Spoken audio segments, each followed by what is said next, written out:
I'm Sir Topham Hatt, and I'm the Director of Railways on the island of Sodor.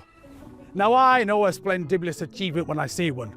And today here in Stroud, we're here to honour a remarkable gentleman whose stories of a little train and his friends turned simple engines into timeless legends. Legends that have been loved by children and adults all over the world for generations. Nothing's more important to me than my engines, and I've inspected many. But today, I'm inspecting something completely different. A blue plaque. Now this plaque is for someone you may have heard of. The author and creator of those very special stories, the Reverend Wilbert Awdry. So let's honour Reverend Awdry all together.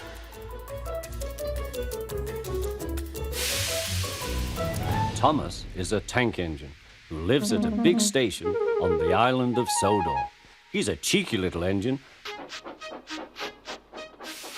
The Reverend Wilbert Awdry, as his moniker suggests, was a Church of England clergyman.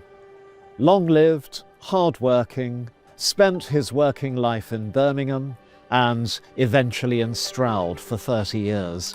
But it was his private enthusiasm for steam trains that made him immortal. He's best known for writing the incredible Thomas the Tank Engine stories, officially known as the Railway series. And those books have genuinely become a worldwide phenomenon. They've spawned a global franchise of Thomas the Tank Engine, Thomas the Friends, there's television series, theme parks, days out, events. But also what is so crucial about those stories, I think, is just how much they themselves have changed people's lives. The Reverend Awdry as a child used to live by a station, and he would hear the engines outside huffing and puffing and chuffing. And to him, they were almost having conversations. And I think that's what then inspired the story that was with Edward. Thomas wasn't the first one. There was Henry, Gordon and Edward were the first ones. But Thomas somehow became the icon, if you like, and it just sort of went on from there, I suppose.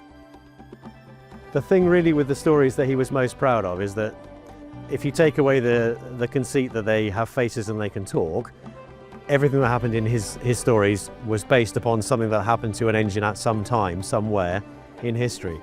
So whether it's runaway trains or engines spinning around turntables, those almost bonkers stories, they really actually happened on the railway. He tried to do one a year, 6 of which were written here, in the study here, Station Master's office it's still called. After 26, he decided he'd run out of steam, and then my brother eventually took over and carried on. The storytelling and the messaging behind some of the sort of life lessons is a really nice way for children to sort of learn the right way to go about life. And of course, right in the centre of it is a railway, which we all love.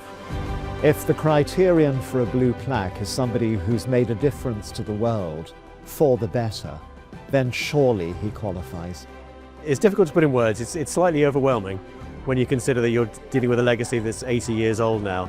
And first and foremost, I come down this road and I think about coming here as a child and giving my grandparents a big hug at the front door. It's just wonderful, and it's so lovely that he's being remembered. The legacy is there and will carry on hopefully for many, many more years to come.